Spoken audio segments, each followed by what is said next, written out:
Assalamualaikum warahmatullahi wabarakatuh. Perkenalkan, nama saya Hermilio Adeza UNK. NIM saya 3120101159. Saya dari Prodi D3 Manajemen Informatika. Di sini saya akan mempresentasikan bab 6 tentang komunikasi perkantoran. Komunikasi mempunyai 4 fungsi penting. Yang pertama ada fungsi kontrol, yang kedua ada fungsi motivasi, yang ketiga ada fungsi emosi, dan yang keempat ada fungsi informasi. Yang pertama kita akan membahas fungsi kontrol. Komunikasi formal dapat dilakukan dengan mengontrol karyawan dengan menanyakan ulang, mendeskripsikan pekerjaan kepada siapa yang melaporkan hasil kerjaan, dan lain-lain. Yang kedua ini adalah sebuah fungsi motivasi.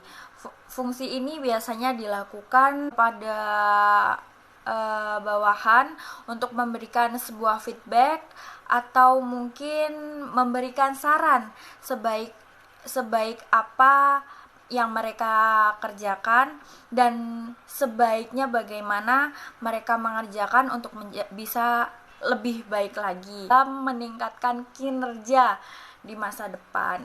Baik, untuk yang ketiga adalah fungsi emosi. Pada dasarnya salah satu tujuan bekerja adalah melakukan interaksi sosial. Salah satu bentuk interaksi sosial tersebut adalah komunikasi formal, non-formal atau informal, di mana masing-masing anggota organisasi dapat mengekspresikan emosi yang negatif, misalnya frustasi atau tidak puas dengan kinerja yang dilakukan selama ini kepada teman kerja dan lain sebagainya gitu. Dan untuk yang terakhir adalah fungsi komunikasi, fungsi informasi. Fungsi ini berhubungan dengan memperlancar pengambilan keputusan yang dapat dilakukan oleh pihak manajemen dengan mentransfer data dan alternatif pilihan yang ada. Individu atau organisasi akan mudah mengambil keputusan. Untuk selanjutnya kita membahas tentang pengertian komunikasi. Kita akan membahas lebih dalam lagi pengertian komunikasi secara bahasa Latin, berasal dari bahasa komunis yang berarti sama atau kesamaan makna.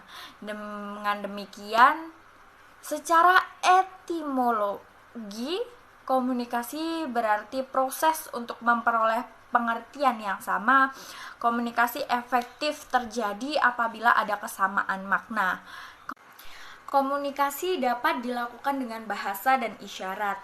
Komunikasi dalam organisasi berperan untuk meningkatkan suatu iklim terbuka antara pimpinan dan bawahan dan antar pegawai, sehingga diharapkan untuk meningkatkan kekreativitasan dan pengawasan diri sendiri antar sesama anggota organisasi.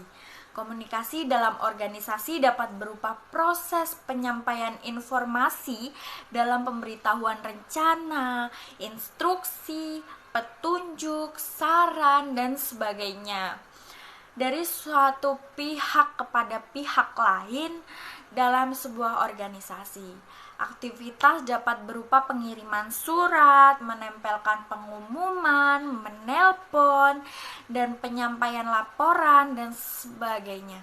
Proses penyampaian informasi tersebut merupakan media yang tepat.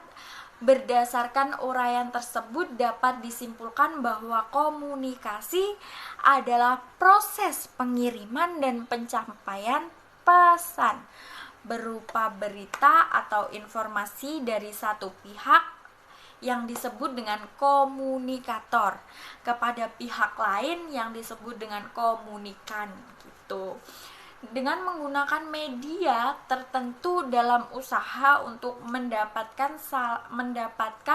saling pengertian baik atau respons yang baik, Sehubungan dengan kantor, komunikasi dapat diartikan sebagai proses yang dimulai dari penyimpanan ide, pengolahan data menjadi informasi, dan penyampaian pesan oleh pihak-pihak yang berwenang kepada pihak lain yang membutuhkan dengan menggunakan media komunikasi kantor yang menimbulkan tindakan dalam mencapai tujuan organisasi secara efektif. Untuk unsur-unsur komunikasi, kita akan menjelaskannya di sini. Unsur-unsur komunikasi dapat dilihat dari pengertian komunikasi. Baik, untuk yang pertama adalah pesan. Pesan merupakan ide atau gagasan yang dapat berupa berita atau informasi yang akan disampaikan oleh komunikator kepada komunikan. Komunikan efektif akan terjadi apabila pesan yang disampaikan oleh komunikator diterima dengan baik dan benar oleh komunikan. Pesan dapat disampaikan dengan bentuk instruksi, informasi, perbedaan pendapat, saran atau usul. Di samping itu, pesan juga disampaikan secara lisan, tulisan, kode, gambar, video, dan lain sebagainya. Dan untuk yang kedua adalah penyampaian pesan. Penyampaian pesan atau komunikator harus berusaha mengemukakan hal-hal yang terkandung dalam pemikiran secara jelas kepada komunikan agar mudah dan cepat dipahami dan ditanggapi pesan tersebut. Yang ketiga adalah penerima pesan atau komunikan. Komunikan akan menafsirkan pesan yang disampaikan oleh komunikator. Penafsiran pesan ini harus dilakukan dengan benar agar terjadi kesamaan makna dengan apa yang dimaksud oleh komunikator. Dan yang keempat adalah media atau transmitter. Proses pengiriman pesan menggunakan saluran komunikasi yang disebut dengan media komunikasi. Pemilihan media yang digunakan dalam proses komunikasi tergantung pada jenis dan sifat pesan yang disampaikan. Yang kelima ada respons atau feedback. Respon merupakan reaksi atau tanggapan yang diberikan oleh komunikan terhadap pesan yang diterimanya. Respon ini menjadi ukuran oleh komunikator dalam mengukur efektivitas penyampaian pesan. Respon positif mengidentifikasikan bahwa pesan diterima dengan baik, benar, dan tepat oleh sang komunikan. Dan kemudian untuk yang berikutnya adalah media komunikasi. Media komunikasi diartikan sebagai suatu alat yang digunakan untuk mempermudah penyampaian pesan dari komunikator kepada komunikan dalam mencapai tujuan tertentu. Komunikasi menggunakan media internal dan media eksternal. Media internal adalah media yang digunakan di lingkungan internal organisasi kantor, dapat berupa perpustakaan kantin, majalah, dharma wisata, rapat, dan olahraga. Sedangkan media eksternal adalah media digunakan di luar lingkungan organisasi kantor, misalnya televisi, radio, film, pers, videotape, dan lain-lain. Ini juga terdapat media komunikasi diklasifikasikan menurut berbagai aspek, yaitu yang pertama kita akan membahas tentang berdasarkan cara penggunaannya. Ini dibagi juga menjadi 3 bagian. Pertama, kita sebutkan dulu tadi tentang media komunikasi audio. Audio berarti pendengaran. Dengan demikian, media komunikasi adalah media komunikasi yang dapat ditangkap, didengar, dan dipahami oleh alat pendengar, misalnya telepon, intercom, radio, dan tape recorder. Untuk yang kedua adalah media komunikasi visual. Visual berarti penglihatan. Media komunikasi visual adalah media komunikasi yang dapat ditangkap, dilihat, dan dipahami oleh penglihatan. Contoh, surat-surat kabar, fasimili, majalah, buku, buletin, dan banyak lagi sejenisnya. Dan yang ketiga, untuk yang terakhir ini ada media komunikasi audiovisual. Media komunikasi ini merupakan gabungan dari media audio dan media visual.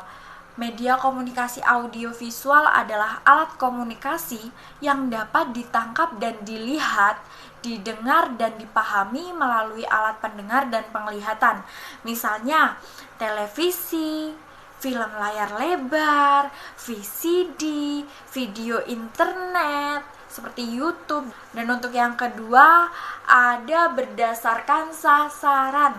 Selanjutnya ini juga dibagi menjadi dua bagian. Untuk yang pertama, media komunikasi umum ini digunakan untuk penyampaian pesan yang ditujukan kepada sasaran tunggal, kelompok, atau massa. Misalnya telepon, surat, telegram. Dan untuk yang kedua adalah media komunikasi massa. Media ini hanya digunakan untuk penyampaian pesan yang hanya ditujukan untuk menyampaikan pesan kepada massa. Misal, telepon, radio, televisi. Dan untuk yang terakhir berdasarkan kegunaannya sehari-hari. Dan kalau ini dibagi menjadi 3 bagian. Yang pertama ada surat prive. Prive berarti pribadi, personal, atau perseorangan. Surat prive merupakan media komunikasi dalam bentuk tulis yang masuk dalam media komunikasi visual yang digunakan untuk komunikasi antar personal. Telepon, yang kedua. Telepon banyak sekali digunakan dalam komunikasi kantor. Telepon merupakan media komunikasi audio yang digunakan dalam komunikasi antar personal di lingkungan internal dan eksternal kantor. Yang ketiga adalah pertemuan. Pertemuan merupakan media komunikasi yang bersifat langsung atau biasa kita sebut face to face. Pertemuan bertujuan untuk membentuk saling pengertian antara anggota organisasi baik dalam hubungan vertikal maupun horizontal. Kita akan membahas tahapan komunikasi yang ada beberapa tahap, yaitu yang pertama ada tahap ideasi. Ideasi merupakan tahap awal dalam proses komunikasi. Tahap ideasi didefinisikan sebagai proses penciptaan gagasan atau ide yang dilakukan oleh sang komunikator. Dan kedua adalah tahap encoding, merupakan proses penyusunan gagasan dalam serangkaian simbol atau sandi yang dirancang untuk kirimkan pada komunikan serta pilihan saluran media komunikasi. Dan untuk yang ketiga ada tahapan pengiriman atau transmitting, istilah lainnya. Tahapan transmitting ini merupakan proses pengiriman gagasan yang telah disimpulkan atau disandikan melalui saluran atau media komunikasi yang tersedia dalam organisasi. Dan untuk yang keempat ada tahap penerimaan. Tahap penerimaan merupakan proses penerimaan pesan melalui proses mendengarkan, membaca, atau mengamati tergantung pada saluran dan media yang digunakan. Dan untuk yang terakhir ada tahapan decoding. Tahapan decoding merupakan proses menginterpresentasikan pesan yang diterima oleh komunikan. Pada proses ini terkadang terjadi hambatan komunikasi sehingga pesan yang diterima oleh komunikan berbeda dengan apa yang disampaikan oleh komunikator. Misalnya hambatan semantik. Oke, selanjutnya ada beberapa bentuk komunikasi. Bentuk komunikasi dibagi menjadi 3, yaitu komunikasi vertikal. Untuk yang pertama biasanya Komunikasi ini digunakan oleh pimpinan kepada bawahan atau sebaliknya, oleh bawahan kepada pimpinan. Dan untuk yang kedua ada komunikasi horizontal. Dilakukan antara pegawai atau karyawan suatu unit dengan unit lainnya yang selevel atau sederajat. Komunikasi ini dilakukan dengan maksud untuk membantu pegawai atau karyawan berbagi informasi atau mengkoordinasikan tugas sehingga dapat menyelesaikan dengan baik. Dan yang ketiga ada komunikasi eksternal organisasional. Dalam berkomunikasi dikenal istilah tata hubungan. Tata hubungan merupakan aliran komunikasi yang terdiri antara individu dalam organisasi. Tata hubungan ini bertujuan untuk meningkatkan kemahiran atau kemauan bekerja. Dan yang terakhir ada komunikasi melalui telepon.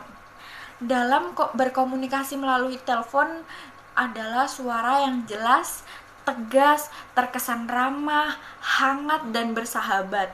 Suara merupakan elemen yang paling penting dan sangat diperhatikan dalam berkomunikasi melalui telepon. Seseorang dapat menyimpulkan kepribadian dan citra orang lain dengan mendengar suaranya, apa yang dikatakan, bagaimana cara mengatakannya di telepon, ekspresi seseorang ketika berbicara akan mempengaruhi nada, intonasi, dan kecepatan berbicara. Oleh karena itu, berbicaralah layaknya sedang bertatap muka dengan penelpon. Mungkin hanya itu saja presentasi dari saya. Mohon maaf bila ada salah-salah kata. Selamat siang dan Assalamualaikum warahmatullahi wabarakatuh.